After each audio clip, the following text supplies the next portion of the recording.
دیکھو S D میں جا کے ایسا لگ رہا ہے ممبر 600 میل دور ہے، ابھی بالکل وائٹ میں چہرہ قریب ہونا چاہیے یار۔ ابھی میں نے وائٹ میں فون دیکھا ہے، ویسے میں روم ہی کر رہا ہوں۔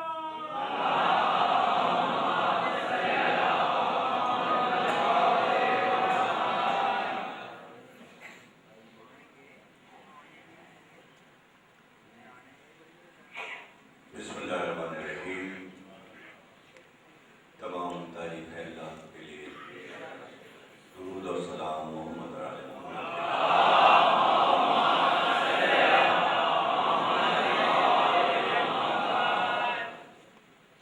1435 ہجری کے شہر محرم کی دوسری تقریر امام بارگاہ قاسمین نے آپ حضرات سماعت فرما رہے ہیں۔ عاشور سے ظہور تک اس موضوع پر ہم گفتگو کر رہے ہیں۔ عاشور مقصد نبوت، مقصد رسالت، بقائے دین،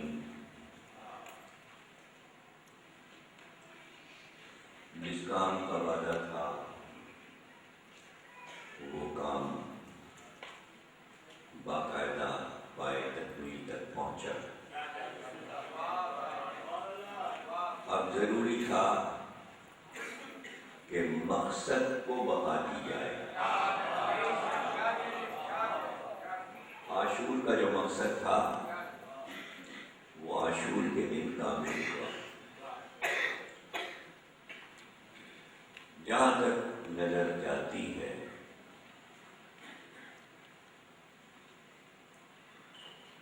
نظر ڈالنے کے بعد ہی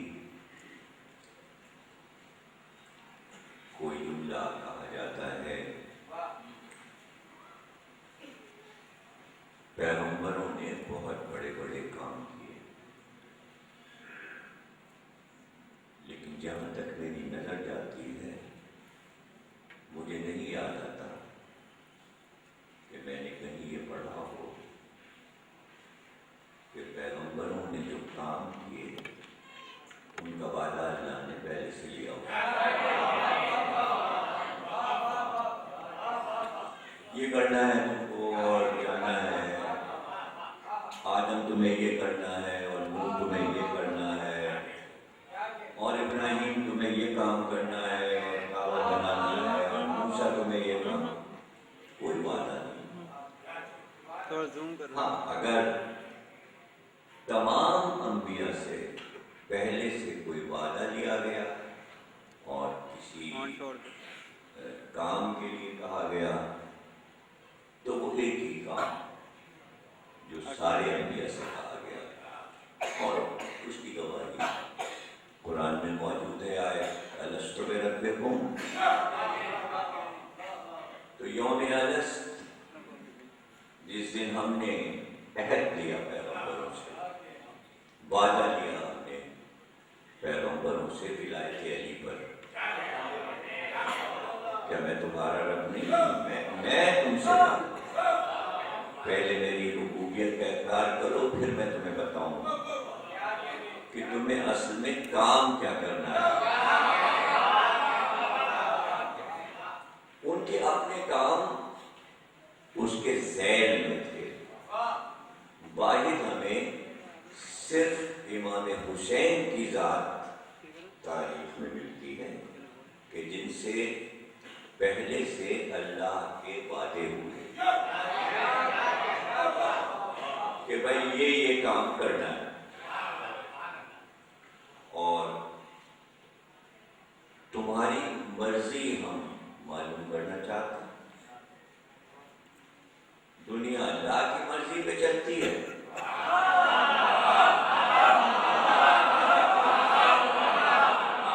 اب آگے میں کیا کروں گا؟ اچھا، گفتگو بھی مالک کائنات اور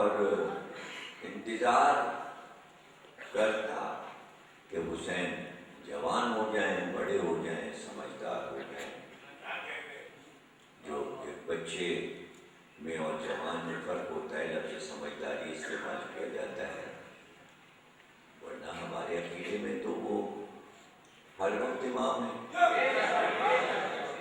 ہر وقت وہ صاحب علم ہے۔ لیکن ایک بچے سے وعدہ،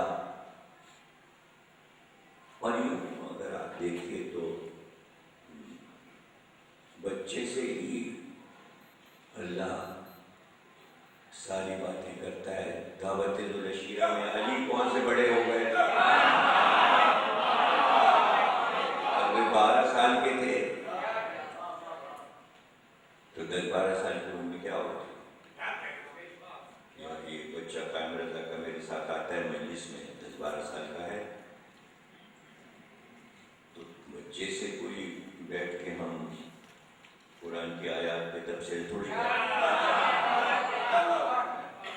ہنسی مذاق کی باتیں ہوتی ہیں، جو بچوں سے باتیں ہوتی ہیں وہ،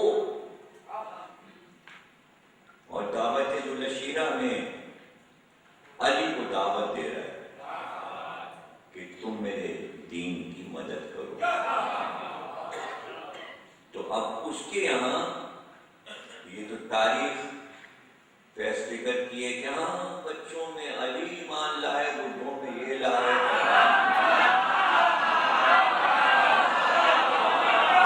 علی اللہ کی نظر میں بس ایک ہی ہے، وہاں بچہ بوڑھا اور جوان کا مسئلہ نہیں ہے۔ تو میں یہ سمجھتا ہوں کہ اس میں بھی کوئی راز ہے کہ حسین 5 برس کے ہیں اور گفتگو کائنات پہ ہو رہی ہے، اور گفتگو کرنے والا کائنات کا مالک ہے، اور وہ براہ راست نہیں بات کر رہا ہے، وہ اپنے حبیب سے کہہ رہا ہے کہ آپ حسین سے کہیے، یعنی درمیان میں گواہ بنا رہا ہے، اپنی بات کا گواہ۔ آپ پوچھئے حسین کی مرضی کیا ہے؟ تو بچہ سامنے اور پورا گھر ہے، ظاہر ہے کہ جبریل آ کے بیٹھے ہوئے ہیں، اتنا بڑا میسج لے کے آئے ہیں، کتنی امپورٹنٹ بات ہے کہ بچے سے بات ہو رہی ہے، اور پورا گھر، علی بھی بیٹھے ہیں، فاطمہ بھی ہیں، اور حسن بھی ہیں، اور رسول اللہ کہہ رہے ہیں کہ بھئی جبریل ابھی آئے ہیں، اور یہ پورا واقعہ یہ ہے اور یہ تم سے متعلق ہے۔ اب آپ بہت ہی اپنے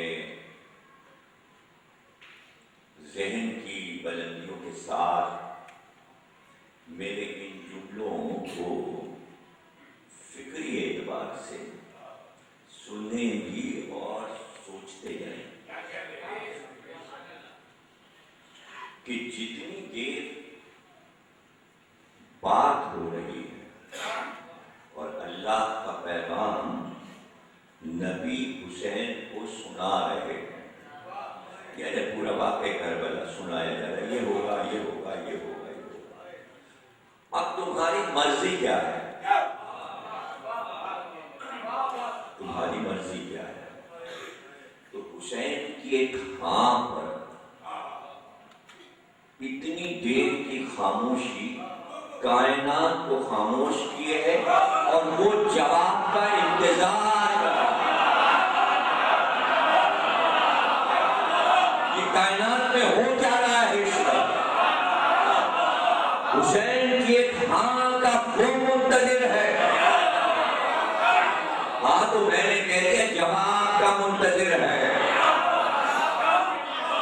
جواب کا منتظر، اور سب کچھ سننے کے بعد اس پہ کوئی حیرت نہ ہو کہ کوئی قرآن سے دلیل اور محضر شہادت کی نہیں آپ کے سامنے۔ دیکھیے محرم بقرعید کے فوراً بعد آتا ہے، اس لیے بقرعید کا واقعہ سب کو یاد رہتا ہے، اس لیے جب بھی میں سمجھتا ہوں 2 مہینوں کو اس لیے جوڑ دیا اللہ نے کہ محرم فوراً ذکر ابراہیم و اسماعیل کے بعد آئے تاکہ شکوک نہ رہے۔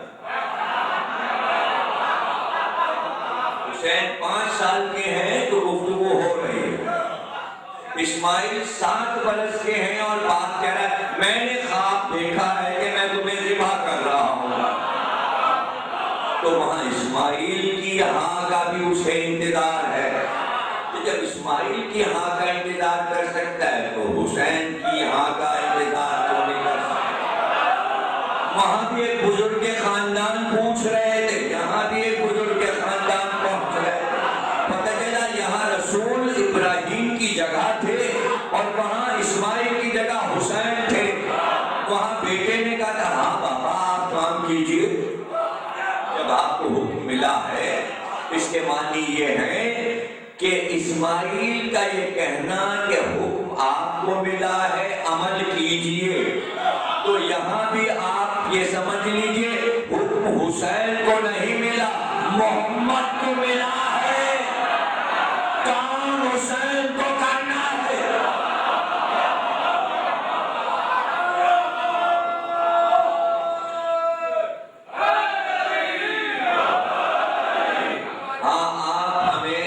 صابرین میں سے پائیں گے، ساری آیات ربا کے قرآن میں موجود ہے، آپ عمل کیجئے ہمیں صابرین میں سے پائیں گے۔ یہاں نانا نے سوال کیا حسین تمہیں منظور ہے؟ ہاں ہاں۔ اب یہ قادر مطلق سے پوچھا جائے کہ اتنے بڑے بڑے کام تو حسین سے لینے جا رہا ہے، تو کیا ضروری ہے کہ یہ آخری کام، اس کے بغیر کیا کام نہیں چل رہا؟ دیکھیے یہ بھی میری تقریر کا وہ موڑ ہے کہ یہاں سے تقریر آغاز ہو جائے گی۔ کیا تیرا کام اس کے بغیر نہیں چل رہا؟ تو قادر مطلق ہے۔ اگر حسین خاموش ہوئے ہیں تو رخ بدل گئے، تو پورا واقعہ بدل سکتا ہے، پورا انداز بدل سکتا ہے۔ حسین کی خاموشی پر کہہ دیں، لیکن نہیں، انتظار ہے اسے، کیا تمہیں یہ منظور ہے؟ اور حسین چپ ہو گئے۔ جو حسین بغیر رکے ہاں کر رہے تھے ہر کام پر، یہ بھی منظور ہے، یہ بھی منظور ہے، یہ بھی منظور ہے، یہ بھی، اور یہاں پہ خاموش ہو گئے۔ پیغام تبدیل ہوا، اگر تمہیں منظور نہیں تو ہم اس کو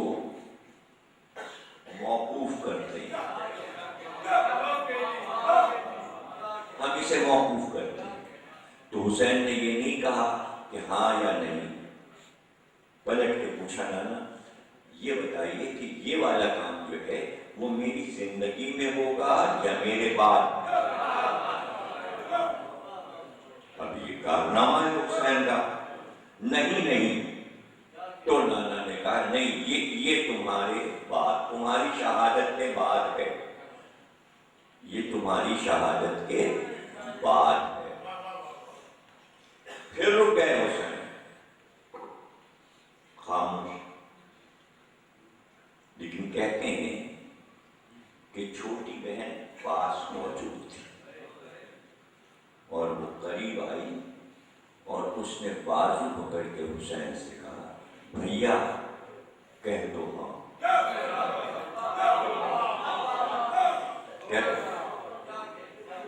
اس پر بھی ہاں ہو گئی۔ سوال یہ کہ اتنے بڑے واقعے میں کہ جو خود ایک طویل ترین واقعہ ہے، پر اثر واقعہ ہے، ہر موڑ واقع کربلا کا اثر چھوڑ رہا ہے کہ انبیاء کی تاریخ میں مثال نہیں ملتی، یہ موڑ کیوں چاہیے پروردگار کو؟ تو یہیں سے سمجھنے کی بات ہے کہ اللہ کیوں چاہتا ہے؟ اللہ اس لیے چاہتا ہے کہ یہاں سے عاشور کا پیغام ظہور تک جانا ہے، اور یہ کام زینب کو کرنا۔ اب یہ اس کے قضا اور قدر ہے۔ جب تو ایسا کرتا رہا ہے کہ ہر نبی کے بعد اس کا بیٹا پیغام کو لے کے آگے بڑھتا ہے، تو بیٹا تو موجود ہے، بیٹا موجود ہوگا، بیٹا زندہ رہے گا۔ کہ تم کو کیا جانو جو ہم جانتے ہیں؟ پیغام زینب لے کر اس لیے چلے کہ ہم ظالموں سے اگلے امام کو بچا سکیں۔ تو زینب وہ کام کرنے جا رہی ہے جو ابو طالب نے کیا۔ وہ دادا تھا، یہ بیٹی تھی۔ پیغام تو عاشور کو ظہور تک جانا ہے، لیکن وسیلہ زینب بن رہی ہے، وسیلہ زینب بن۔ اب یہ وہ نازک گھڑیاں ہیں کہ ظاہر ہے کہ بہت سی نئی نئی چیزیں آتی جائیں گی، لیکن چونکہ موضوع ایسا ہے، جب لفظ عاشور ہے اور شروع بھی موضوع ہمارا عاشور سے ہو رہا ہے، تو یہ ایک انوکھا مضمون ہو گیا ہے کہ دلیلیں ہمیں مصائب سے لینی ہیں، لیکن مصائب نہیں پڑھنے، اس لیے فضائل پڑھنے تو مجبوری ہے۔ مصائب اپنی جگہ پر پڑھے جائیں گے، لیکن دلیلوں میں آئے گا۔ روایت خود سید سجاد سے فرماتے ہیں کہ عاشور کی رات میرے بابا نے سب کو ایک خیمے میں جمع کر لیا۔ میں اپنے بستر پر تھا اور میں کافی کمزور ہو چکا تھا بخار کی وجہ سے، لیکن جب مجھے پتا چلا کہ بابا سب سے گفتگو کریں گے تو میں اپنے بستر سے اترا اور میں زمین پر بیٹھے بیٹھے، قدموں پہ کھڑے ہونے کی طاقت مجھ میں نہیں تھی، میں بیٹھے بیٹھے اس خیمے کی طرف چلا۔ میرے خیمے اور پھوپھی اماں کے خیمے کی طرف اس خیمے کا در کھلتا تھا جس میں پردہ پڑا تھا، اور میں زمین پر بیٹھے بیٹھے چلتا ہوا اس در تک پہنچ گیا اور بالکل پردے کے پاس جا کر بیٹھ گیا۔ سب گفتگو میں مصروف تھے، اصحاب کی تقریریں ہو رہی تھیں اور امام حسین بتاتے جا رہے تھے۔ ہر ایک کی تقریر کے بعد حبیب تمہیں اس طرح مرنا ہے اور سہیل تمہیں اس طرح مرنا ہے۔ گویا حسین بچپن کا وہ وعدہ جو اسپر تھا وہ اصحاب کو بتا رہے، تم سب مار دیے جاؤ گے، تم سب قتل کر دیے جاؤ گے کل صبح، اور اس کے بعد آپ نے پورے اہل خاندان کی طرف اشارہ کیا کہ یہ سب بھی قتل ہو جائیں اور پھر میں بھی قتل ہو جاؤں۔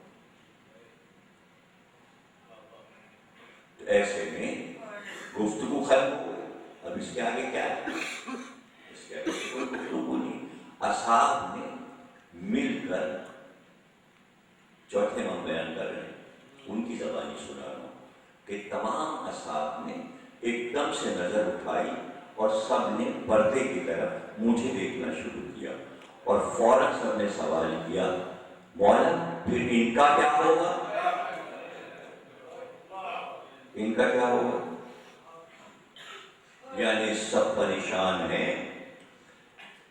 تاریخ نظر میں ہے کہ اتنا بڑا اسلام کا پیغام جسے رسول لے کر چلے اور پھر علی لے کر چلے اور حسن، اور یہاں تک یہ مسئلہ آ گیا ہے اور ہم 72 سمٹے ہوئے اس پیغام کو لیے بیٹھے ہیں، تو ان کو اپنی موت کا مسئلہ درپیش نہیں ہے، وہ یہ جاننا چاہ رہے ہیں کہ یہ میسج آگے کیسے بڑھے گا۔ تو اب ایک ہی بچہ جس کے بارے میں حسین نے کچھ نہیں کہا، تو اب وہ پریشان ہے، وہ پوچھتے ہیں پھر ان کا کیا ہوگا؟ اس حسین مڑے اور کہا ان کو اللہ بچا لے گا۔ تو اب صاحب نے پوچھا کہ جو بچے کو نہیں چھوڑیں گے یہ بتائیے یہ ظالم ان کو کیسے چھوڑیں گے؟ کہ یہ ذمہ داری میں نے اپنی بہن زینب کو دی ہے۔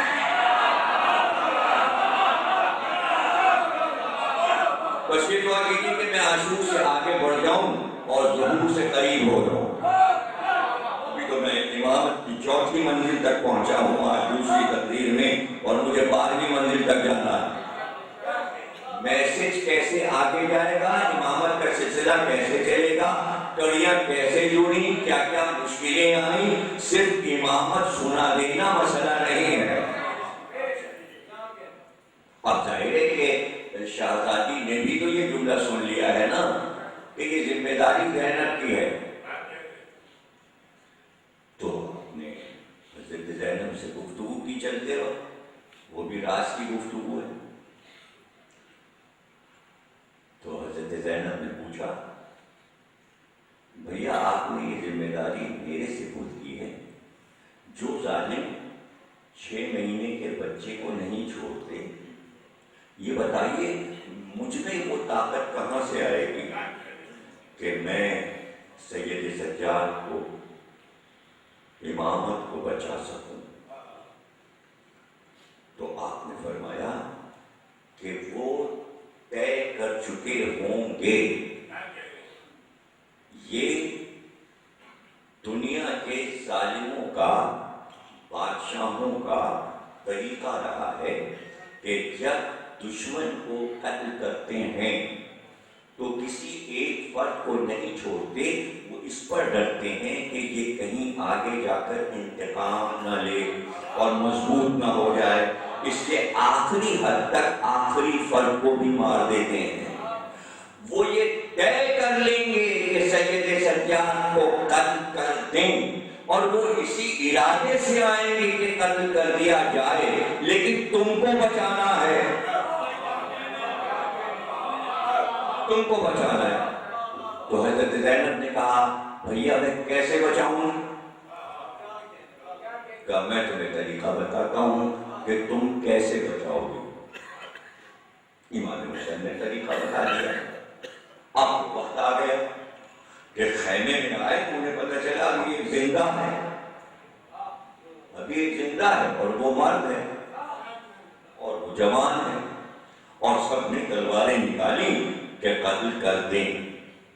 جو طریقہ امام حسین نے بتایا تھا بچانے کا، اس پہ حضرت زینب نے عمل شروع کیا اور تمام بیویوں کے نام لے کر پکارا کہ وہ وقت آ گیا جب ہم سب کو سید سجاد کو بچانا ہے، اس لیے کہ امامت کو مہدی تک جانا ہے۔ کہتے ساری میں جلدی نکل جاؤں گا، یہاں سے مجھے آگے جانا ہے، اور مسائل نہیں پڑا۔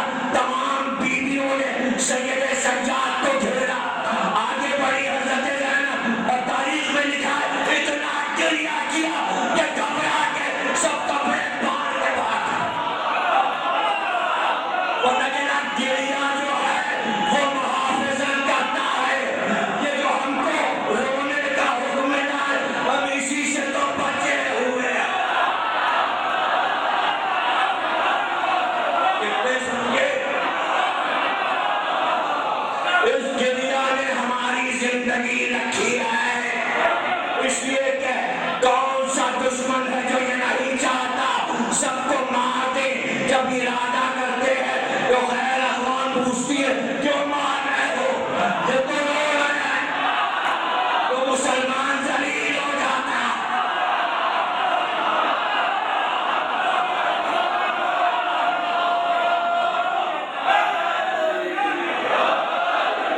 زندگی ہے۔ آنسوؤں نے بچایا سید سجاد۔ زینب پہاڑ پر کر سامنے کھڑی ہو گئی۔ وہ کام جو ابو طالب نے کیا تھا، نہیں میں یہ کیوں نہ کہوں کہ ابو طالب کے بعد یہ کام علی نے کیا تھا کہ محمد کو کیسے، تو اس وقت زینب ابو طالب بھی ہیں، علی بھی ہیں، بلکہ عباس نے جس طرح حسین کی حفاظت کی، اس وقت زینب عباس بھی ہیں۔ میسج کو آگے جانا. کہیں نہیں ملتا کہ پورے راستے میں کوفے اور شام میں کوئی تقریر سید سجاد نے کی.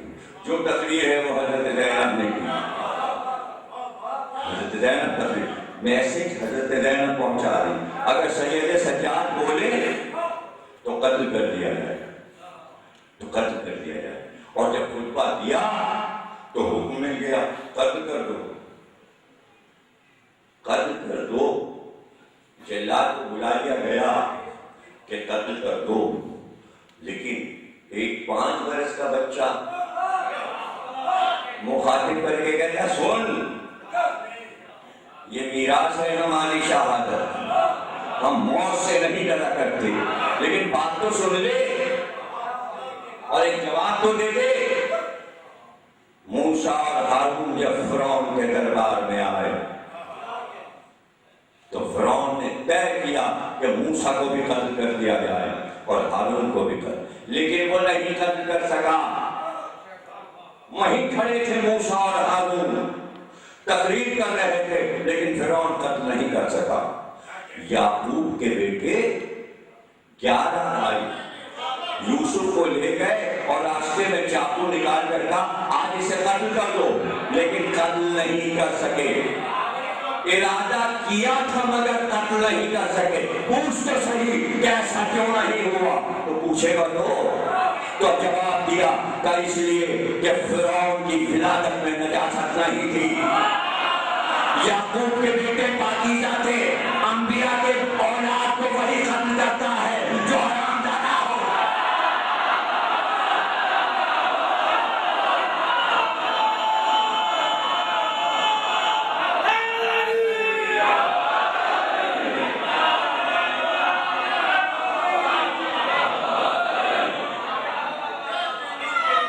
سر جھک گیا، خاموش ہو گیا، اس لیے کہ الزام آ رہا تھا. لیکن امام محمد باقر نے بتا دیا ابھی رک گیا نا. یہ سب بیٹھے نصرانی اور روم کے اور یہاں کے وہاں کے سفیر، دلیل سامنے آ گئی. کام تو کر چکا، ایک امام تو قتل ہو چکا تیرے ہاتھ سے، حسین تو قتل ہو گئے. اب یہ سوچ تو تاریخ کی ہے کہ وہ آگے سوچے کیا کہا گیا، اس کا پس منظر کیا ہے، پیغام کہاں تک جانا ہے.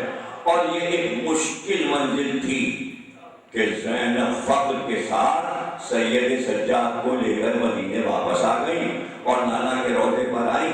کہ یہ میں لے آئی امانت آپ کی، آپ کا دین اور آپ کے دین کا امام. زینب نے اپنا کام کیا، اب سید سجاد کا کام شروع ہوا. مشکل منزل تھی. ظالم حکومت یہ بتا دے، تاریخ جواب دے دے کہ ایک اکیلے نے بغیر کسی کی مدد کے، میں کچھ کہہ رہا ہوں، محمد اسلام لے کر آئے جو ابو طالب جیسی شخصیت تھی، وہ نہ رہے تو علی جیسی شخصیت تھی جس کے ہاتھ میں ذوالفقار، تو محمد کے ساتھ ساتھ سائے کی طرح علی چلتے تھے، تب پیغام اسلام کا پہنچاتے تھے. جب علی نے پیغام پہنچایا تو پہلو میں حسن اور حسین جیسے بچے تھے، اور جب عباس جوان ہو گئے تو 18 بیٹوں کے ساتھ علی چلتے تھے. جب حسن پیغام پہنچا رہے تھے تو حسین جیسا سجا اور ایک طرف عباس جیسا بھائی تھا. جب حسین اٹھے تو 72 ساتھی تھے. سید سجاد کے پاس نہ ابو طالب ہے، نہ علی ہے، نہ حسن ہے، نہ حسین ہے، نہ 72 ہے، بیویاں ہیں اور ان کے لاشیں. ایسے چلا پیغام، چلا امامت کی تاریخ چلی. ایک اکیلا بیٹھا ہے مکان میں، تاریخ جواب دے اور بتائے کہ وہ کیسے اس منزل سے گزر گیا اور 12ویں منزل تک پہنچا دیا. گھر میں بیٹھے ہوئے خاموش ہیں، کسی بات میں نہیں بولتے. ہاں، اس خاموشی میں خود دعوت فکر دے رہے ہیں امت کو اور مسلمانوں کو. اور امام صادق سے پوچھا گیا تو آپ نے فرمایا، پوچھا گیا کہ یہ مسلمانوں کا اختلاف کیا ختم نہیں ہو سکتا تھا، یہ فرقے کیوں بن گئے؟ آپ نے فرمایا فرقے عاشور کے بعد بنے، عاشور سے پہلے فرقے نہیں تھے. سب نے پوچھا فرقہ بننے کی وجہ کیا ہوئی؟ کہا امت سے غلطی ہوئی. امام فرمایا امت سے غلطی ہوئی. کہا کیا غلطی ہوئی کہ جس کی وجہ سے فرقے بنے؟ کہا غلطی یہ ہوئی کہ بعد کربلا واقع کربلا کے بعد حسین کی شہادت کے بعد روئے زمین پر اب کوئی نائب نبی نہیں تھا. یزید مر چکا تھا اور اپوزیشن کے پاس خلافت کے تخت پر بٹھانے کے لیے کوئی آدمی نہیں تھا، اس لیے کہ یزید کا بیٹا انکار کر چکا تھا کہ مجھے خلافت نہیں چاہیے. اب سب ڈھونڈتے پھر رہے تھے اب کسے تخت پہ بٹھائیں. اگر اسی وقت امت آ کے سید سجاد کے قدموں پہ گر جاتی کہ تنہا روئے زمین پر آپ نائب نبی ہیں تو فرقے نہ بنتے. امام بیٹھا تھا اور وہ ڈھونڈتے پھر رہے تھے کس کو لائیں کس کو لائیں. تو یہاں سے فرقہ بن گیا. اب میرا جملہ لے لیجیے. جو غدیر کے وقت غلطی ہوئی تھی مسلمانوں سے وہ غلطی یہاں ہوئی. وہ بھی علی تھا یہ بھی ہے.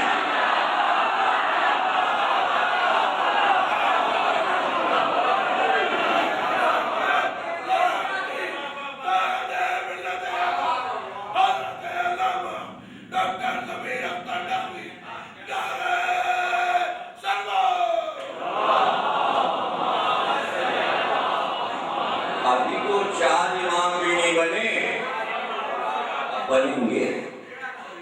6 امام کے بعد امت امام بنائی.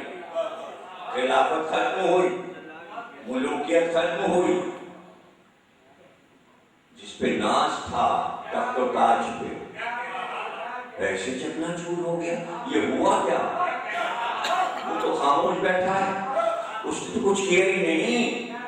وہ نہ انتقام کی بات کر رہا ہے نہ وہ لوگوں سے یہ بتا رہا ہے کہ جو ہمارے اوپر مظالم ہوئے فلاں فلاں فلاں فلاں. نہیں، کوئی گفتگو ہی نہیں. وہ تو صرف بابا کو یاد کر رہا ہے اور ان کا ذکر کر رہا ہے، شہادت کا ذکر کر رہا ہے. وہ کسی مسئلے میں سیاست میں کسی چیز میں نہیں بولا. یہ سیاست پلٹ کیسے گئی کہ جس کا تو تاج پہ ناز تھا. اور سوالات تو بہت سے ہو سکتے ہیں کہ اتنی جلدی مر کیوں گیا. آپ تو کہتے ہیں نا کہ سارے فیصلے اللہ کی طرف سے ہوتے ہیں، سارے کام اللہ کی طرف سے ہوتے ہیں. یہ کون سا کام اللہ کی طرف سے ہوا کہ جو اللہ کی مرضی سے سقیفہ سے مسئلہ شروع ہوا یہاں پر آگے ٹھپ ہو گیا اور 13 سال کے بیٹے کو لے کر آیا اور کہا یہ آپ کا تخت ہے، آپ کے باپ کا آپ کے دادا کا تخت ہے، آپ کے باپ دادا کا تخت ہے، آپ اس پہ تشریف فرماؤ. اب آپ بادشاہ ہیں اسلامی مملکت کے، ہم سب آپ کی رعایا اور آپ ہمارے سربراہ. ایک طویل خطبہ دیا، وسیع اور بلیغ خطبہ دیا اور اس میں توحید بھی بیان کی اور رسالت بھی بیان کی اور نبوت بھی بیان کی اور پھر امامت بیان کرنا شروع کی. تو سب کے منہ کھلے کے کھلے رہ گئے کہ یہ بول کیا رہا ہے. یہ فکر تو ہمارے دربار کی ہے ہی نہیں. ہم لوگ جو فکر لے کے چلے تھے یہ تو بالکل الگ جا رہا ہے. یہ کہاں سے بول رہا ہے؟ اور اس نے بولنا شروع کیا کہ بھائی جو کچھ غلطیاں ہو چکی وہ ہم بھگت چکے. اصل حق تو علی کا تھا اور میرے باپ سے غلطی ہوئی، حق تو حسین کا تھا ہی. اب یہاں پر کیا میں پڑھوں؟ اس گھر کو آگ لگ گئی، گھر کے چراغ سے کیا یہ کہوں یا کون سا مصرع لوں؟ نہ وہ باہر والے نے نہیں آ کے جلایا، قصر یزید بیٹے نے جلا کے راکھ کر دیا.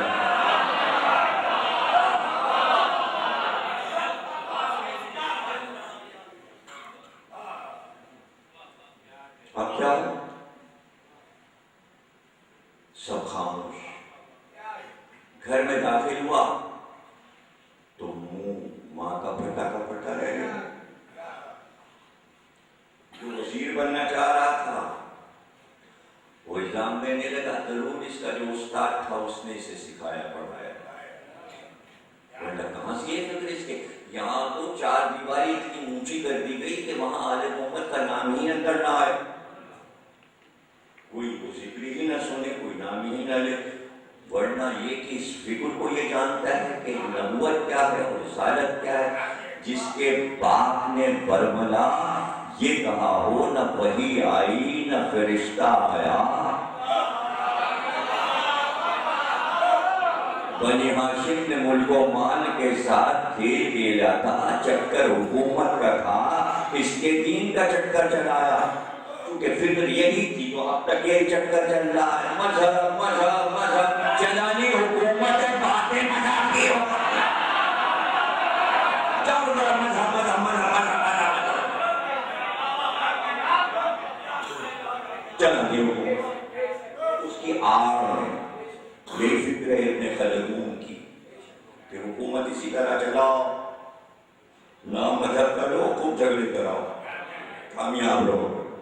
اور حکومت اسی پہ عمل کرتی, مقدمے ابن خلدون کے ساتھ چل رہے.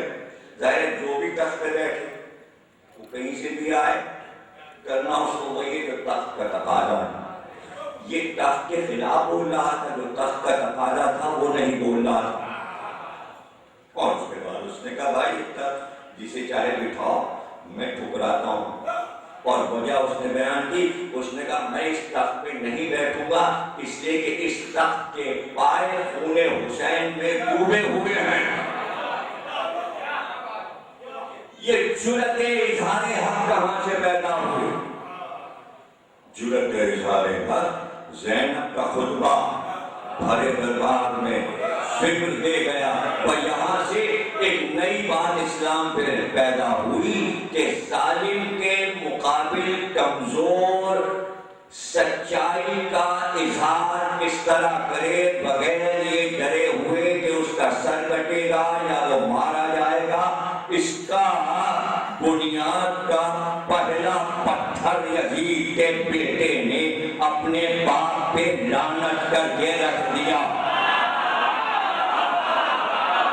جس کا بیٹا لعنت کر گیا ہو تو کسی اور پہ کیا اعتراض ہے؟ کائنات کا پہلا واقعہ ہے یہ,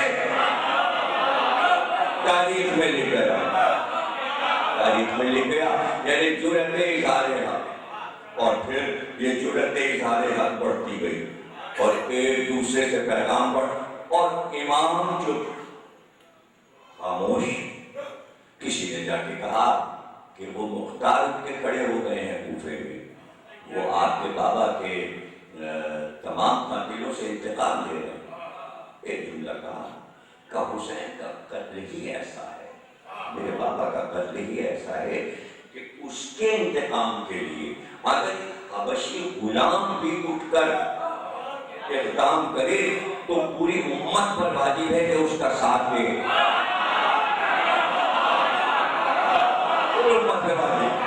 حبشی غلام تو اس کا ساتھ دے. باپ نے اظہار کر دیا. ابراہیم بن مالک ایکسٹر نے کہا مختار سے کہ تصدیق نامہ سید سجاد کے پاس ہو, کہا تو چلے جاؤ. مختار سے کہا چلے, مختار پہنچ گئے مدینے, دروازے پہ آئے. امام نے کہا میں نہیں مل سکتا, ہاں اگر تمہیں کچھ پوچھنا ہے تو میں نے اپنے تمام ذمہ دار کام جو ہیں وہ اپنے چچا محمد حنفیہ کے سپرد کر دی. لیکن پھر چچا بھتیجے کا مسئلہ آ گیا, اس منہ پر پھر ایک چچا اور پھر ایک بھتیجا.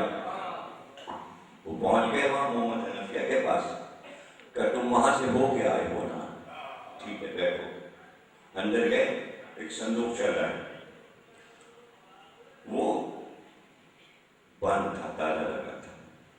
مختار کے سامنے کھولا, اس میں سے کاغذ نکالا, کہ یہ کاغذ پڑھ لو, یہ میرے بابا علی کا خط ہے, ان کی مہر ہے. یعنی محمد حنفیہ نے بھی اپنی رائے نہیں دی. علی نے مختار کو محمد حنفیہ کے پاس بھیجا, محمد حنفیہ نے علی کا پیغام سن کر علی کا پیغام چھوڑا دیا. تب انہوں نے کیا لکھا ہے؟ علی نے لکھا تھا ہاں واقعہ کربلا ہو جائے گا، اس کے بعد اللہ مختار کو مقرر کرے گا انتقام پر، اور جب تک وہ قاتلان حسین میں سے 3,83,000 کو قتل نہیں کر لے گا وہ نہیں مرے گا.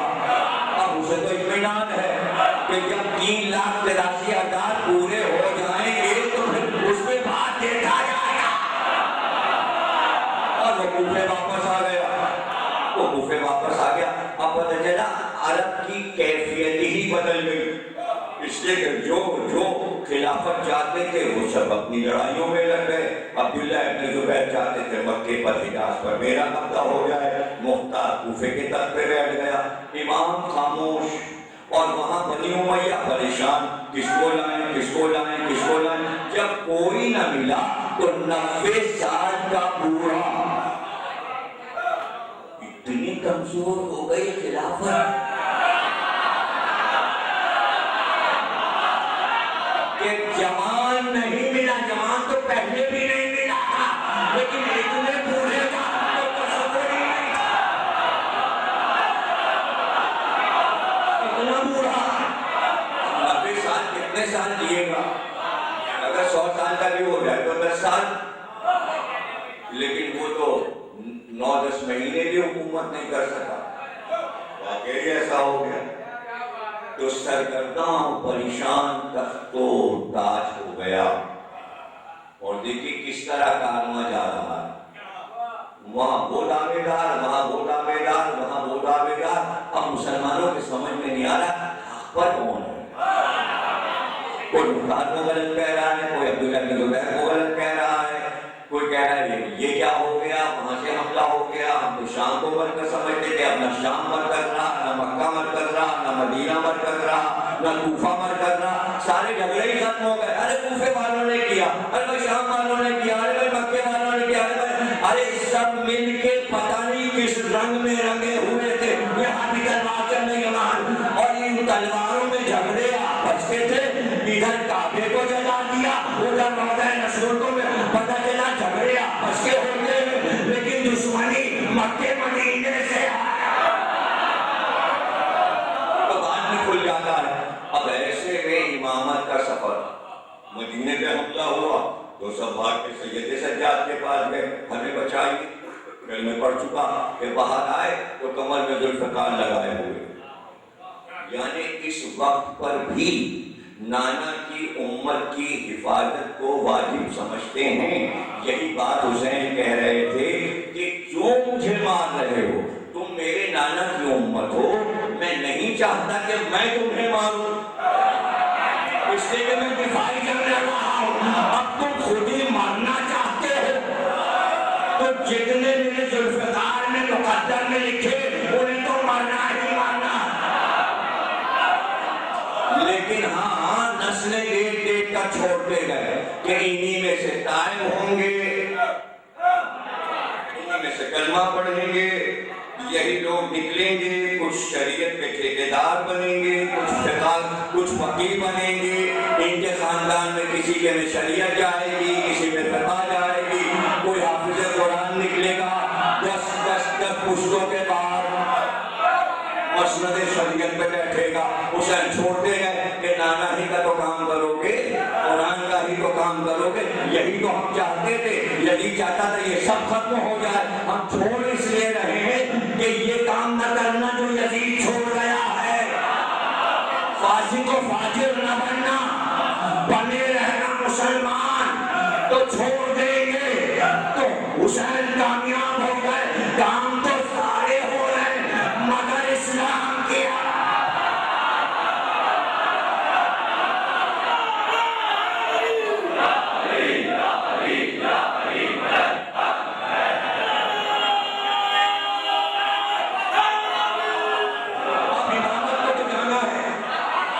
لیکن بادشاہ کے لیے ضروری ہے کہ مجمع ہو، لشکر ہو، فوج ہو، رعایا ہو، تخت ہو، تاج ہو، دولت ہو، خزانے ہو. نبی کے لیے سب ضروری تھوڑی. نبی ہے، امام کے لیے سب ضروری تھوڑی. امام امام ہے. تو سید سجاد نے جی نہ مجمع چاہیے، نہ فوج چاہیے، نہ لشکر چاہیے، نہ دولت چاہیے، نہ طاقت چاہیے. میں امام ہوں، میں امام ہوں، بس امام ہوں. ایسے میں یہ آواز آنا مدینے میں کہ محمد حنفیہ اٹھ کے کھڑے ہو گئے اور کہا نہیں امام تو میں ہوں. لوگوں کو مزہ آ گیا، وہ سب خلافت وغیرہ بھول گئے. کہنے لگے پہلی بار ایسا ہوا ہے کہ ان کے گھر میں جھگڑا ہو گیا. کچھ بھی نہیں سمجھے آپ، ارے بیرونی جھگڑا یہاں سے ہوتا تھا. رسول اللہ نے غدیر میں کہا علی جو ہے مولا ہے، تو غیروں نے جھگڑا کر کے کہا نہیں علی کو نہیں مانتے، تو باہر والوں نے جھگڑا کیا نا علی سے. یہاں تو علی کے گھر کے اندر جھگڑا ہو گیا. سگا چچا اور بھتیجا دونوں آپس میں کھڑے. لوگوں نے جا کے کہا سید سجاد سے، وہ تو آگے چچا کہہ رہے ہیں کہ بعد کربلا عاشور کے بعد وہ امام ہے. کہ نہیں امام تو میں ہوں. وہ پھر گئے، انہوں نے کہا امامت کا دعوت آپ کا بھتیجا کر رہا ہے. اب لوگوں کو مزہ آ رہا ہے، کبھی ادھر جا رہے ہیں کبھی ادھر جا رہے ہیں، خوش ہو رہے ہیں. چچا بھتیجے لڑ گئے ہیں، چچا بھتیجے لڑ گئے ہیں. انہیں کچھ خبر ہی نہیں کہ قدرت کو کیا منظور ہے، امت کو کیسے بتانا ہے. سید سجاد کے پاس مجمع بھی نہیں ہے، طاقت بھی نہیں ہے، لشکر بھی نہیں ہے، اور ایسے میں محمد حنفیہ اور کمزور کیے دے رہے ہیں امامت کو یہ کہہ کر کہ میں امام ہوں. تو بجائے اس کے کہ سید سجاد کچھ کہتے، اس مجمع کو لے کر جو مجمع آیا تھا سید سجاد پہ طنز کرنے کہ وہ بڑے ہیں عمر میں، امام وہ ہیں، تو آپ کیوں دعویٰ کر رہے ہیں. تو پورے مجمع کو لے کے چچا کے پاس پہنچ گئے. کہا چچا امام تو میں ہوں، امام وقت میں ہوں حسین. کہا نہیں بیٹا میں ہوں امام. کہا تو حج کا زمانہ ہے، پھر آئیے چلتے ہیں اور حجر اسود سے پوچھتے ہیں. جب محمد حنفیہ نے مان بھی لی بات، وہی منع کر دیتے، کہتے پتھر کیا بول دے گا، پتھر کیا گواہی دے گا. تو ابھی تک تو یہ مشہور تھا کہ حجر اسود کو چوما جاتا ہے. ان کا بھائی یہ تو گواہی دے گا محشر میں، یہ جنت کا پتھر ہے، یہ گواہ ہے. سید سجاد نے کہا کہانیاں سنی ہے کہ یہ گواہ ہے، تمہیں پتا تو چلے کہ پتھر بولے گا کیسے. پتھر کبھی کبھی امامت کی گواہی دے دیتا ہے. وہ کون آیا تھا؟ حارث بن، ہاں یاد ہے نا. تو گواہی کس نے دی؟ پتھر نے. خود اس نے کہا تھا آسمان سے ایک پتھر آیا، پتھر آیا تو پتھر نے بتایا کہ ولایت علی کیا ہے. پتھر نے بتایا امام کیا ہے. جب انسان کا دل پتھر ہو جائے تو حقیقی پتھر بولتا ہے کہ چلیے مکے چلیے. تو مجمع تو بھائی آیا ہوا ہے شہر کا مجمع، تو سب حج کرنے آئے ہیں. تو کوئی حج کا زمانہ ہے، یہاں سے رسول علی کو لے کے نکلے تھے، غدیر خم کی طرف سفر تھا. تو لوگوں نے کہا تھا راستے میں اعلان کیا، ارے مکے ہی میں کیوں نہ کر لیا تھا. تو اس والے علی نے کہا اب یہی صحیح راستہ نہیں، اب مکے میں ہی صحیح. کہ غدیر کا میدان اب کعبے میں بنایا گیا. مجھے مجمع نہیں چاہیے، مجمع تو مسلمانوں کا ہے، ہم تو حج کرنے آئے ہیں. اور پورے بات پھیل گئی، چچا بھتیجے میں جھگڑا ہو گیا. کوئی عجیب بات ہے کہ سید سجاد نے کہا پتھر گواہی دے گا، اور دیکھیں تو پتھر بولتے کیسے ہیں. تو سارے مجمع کی نظر پتھر پہ لگی ہے. تو پہلے سید سجاد نے کہا آپ کہیے حجر اسود سے کہ آپ کی امامت کی گواہی دے. 2 رکعت نماز پڑھی محمد حنفیہ نے اور حجر اسود سے کہا گواہی دے کہ میں حسین کے بعد امام ہوں. نہیں بولا. کیوں بولے؟ پتھر بھی کہیں بولتا ہے، پتھر بھی کہیں بولتا ہے. 2 رکعت نماز سید سجاد نے پڑھی اور پھر حجر اسود سے کہا گواہی دے کہ میں عاشور کے بعد حسین کے بعد میں امام پتھر چڑھتا، فصیح عربی میں جواب آیا، بے شک آپ حسین کے بعد امام ہیں۔ پورے مجمع میں سنا تو یہ چچا بھتیجے کا جھگڑا تھوڑی تھا، محمد حنفیہ نے سید سجاد کی امامت کے لیے مجمع جمع کیا تھا، یہ خطیر بنایا تھا کہ میرا بھتیجا امام ہے، امامت کو مہدی تک جانا ہے۔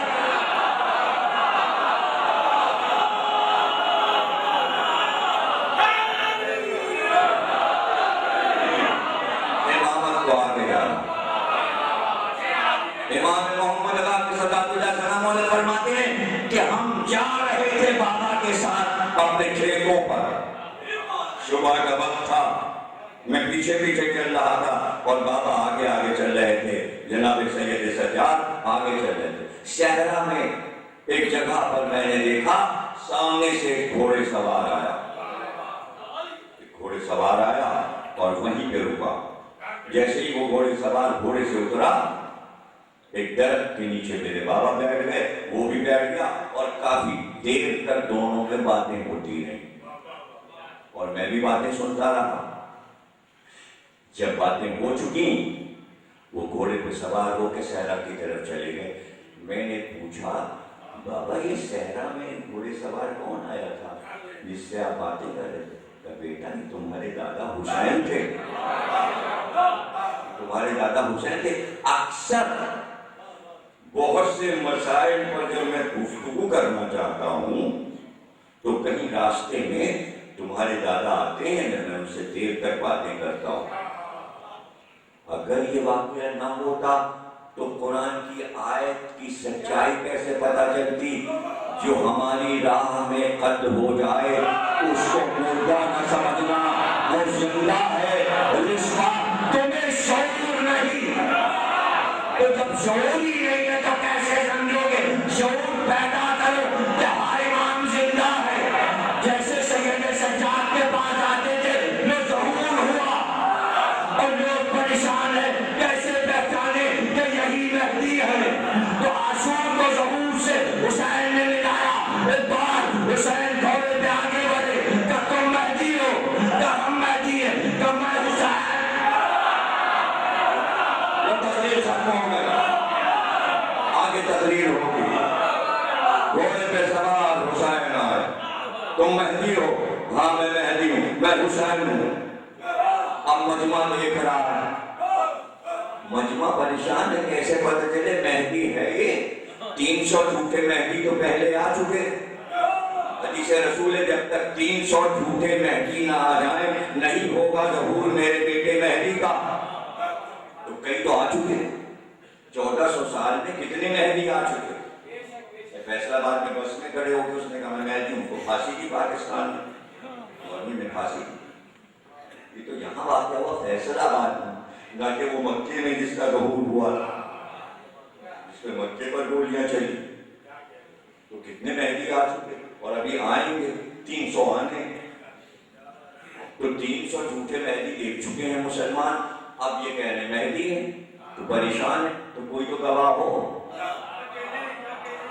تو قدرت نے کہا کہ ظہور سے عاشور کو ملایا جائے، ورنہ علی گواہی دینے آ جاتے، یا حسن عسکری گواہی دینے آ جاتے، یا محمد باقی گواہی۔ پتہ چلا کہ ظہور کا رشتہ عاشور سے براہ راست ہے، اس کے حسین آ گئے۔ تو مہدی ہو؟ کہاں میں مہدی ہوں؟ کہا تو پھر تبرکات دکھاؤ، تبرکات دکھاؤ۔ اور پھر وہ سامان منگایا گیا، اپنے غلام کو امام مہدی نے اشارہ کیا، چیزیں لاؤ، کہ ایک ایک چیز دکھاؤ۔ اور حسین کھڑے ہوئے اور وہ صندوق کھلا اور ایک ایک چیز مہدی نے نکالنا شروع کیا۔ کہ یہ وہ کرتا ہے آپ کے نانا رسول خدا کا جو احد کے دن پہنے تھے، دیکھیں یہ خون کے قطرے ہیں، یہ آپ کے نانا کے خون کے قطرے۔ یہ وہ امامہ ہے جو معراج میں آ کے رسول نے پہنا تھا۔ اور یہ وہ نالین ہے جو علی کے پیر میں، اور یہ وہ نالین ہے جو حسن کے پیر میں، اور یہ وہ آپ کا کرتا ہے جو آپ عاشور کے دن پہنے، اور یہ کہہ کر پھر ذوالفقار اٹھا کے سامنے رکھی کہ یہ آپ کے بابا کی ذوالفقار ہے، اور جس گھوڑے پر بیٹھا ہوں یہ آپ کا گھوڑا ذوالجناح ہے۔ حسین نے تصدیق کی کہ بے شک یہ مہدی ہے۔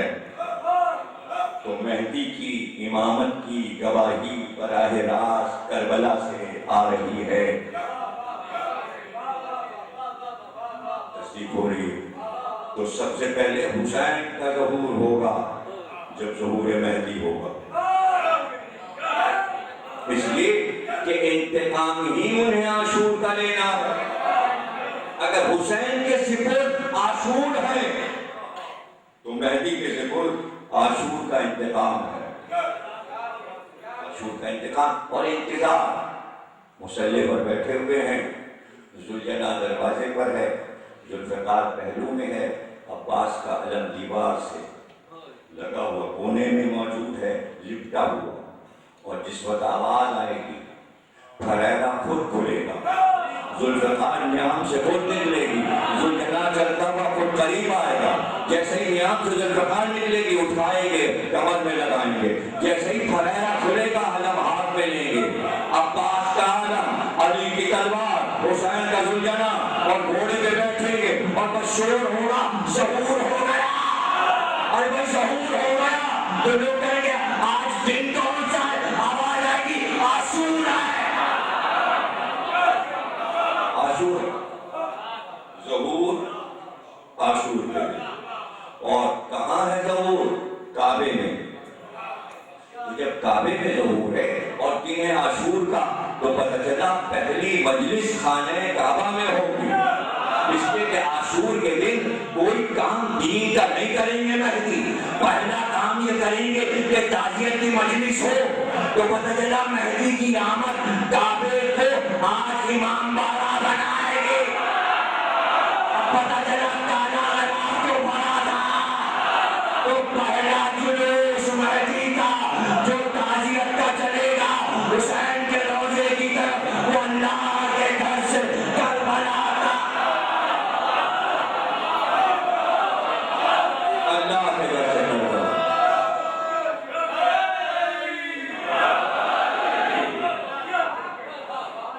پھر مقصد حسین، ابھی تک تو مجلس ذاکروں سے سن رہے تھے، اب مجلس تو مہدی پڑھیں گی، کتنی حقیقتیں کربلا کی کھل جائیں گی، کہاں سب کچھ بتایا گیا۔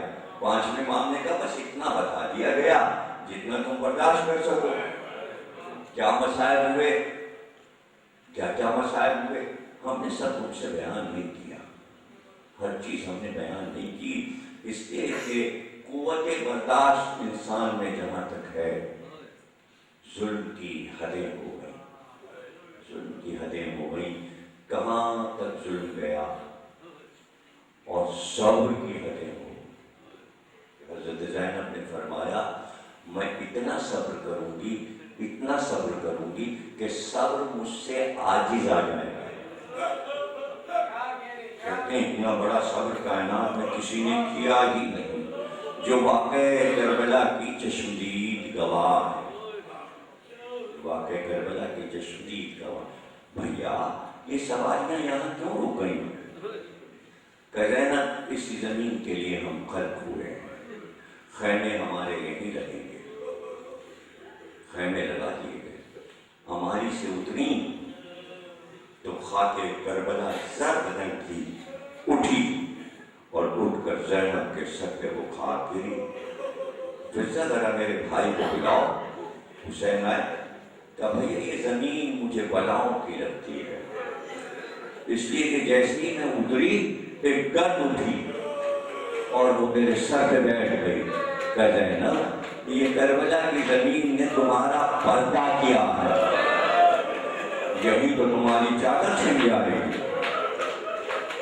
اب بہن ان حالات و واقعات اور اس صبر کی منزلوں سے گزر رہی، صبر کی منزلوں سے گزر رہی ہے۔ وہ وقت بھی آ گیا کہ لشکر آ گیا، یہاں سے خیمے ہٹاؤ، فرات کے کنارے ہمارے خیمے لگیں گے۔ اور حفصہ نے یہ بھی خبر دے دی کہ عباس سے تلوار چلا چاہتی ہے۔ تو بس اتنا کہا، حفصہ جا کے عباس سے یہ کہہ دو کہ زینب نے اپنے حق کی قسم دی ہے، تلوار نہ چلانا، میری گود میں سکینہ دہل جائے گی۔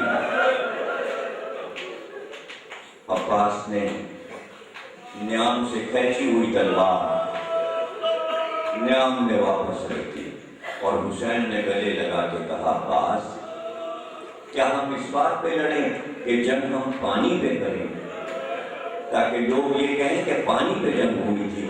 یہ کہتے ہیں تو دریا انہیں دے دو، دریا تو تمہارا ہے، قیامت تک تم اسی دریا کے کنا، قبضہ تمہارا رہے گا، پرچم تمہارا لہرائے گا۔ آج بھی غازی کا پرچم فرات کے کنارے لہرا رہا ہے۔ وہ امام صادق تھے، جب زیارت کے لیے آئے اور روضہ رسول سے نکلے، کچھ دور بڑھے تھے تو صاحب نے کہا، یہ ہے فرات، یہ ہے دریائے فرات۔ امام صادق مڑے اور کہا، تف ہے تجھ پر، حسین کے بچے پیاسے مر گئے اور تو اب تک بہے جا رہا ہے، اب تک بہے جانا۔ کہتے اس دن سے فرات خشک ہونا شروع ہوا تو دریائے فرات خشک ہو گیا۔ وہ خشک نہیں ہوا تھا، وہ شرم کی وجہ سے زمین کے اندر اتر گیا، لیکن زمین کے اندر اتر کر بس اس نے راستہ تلاش کیا۔ وہ جو سقا آیا تھا پانی لینے پیاسے بچوں کے لیے، کہاں ہے؟ اور پھر پانی فرات کا تلاش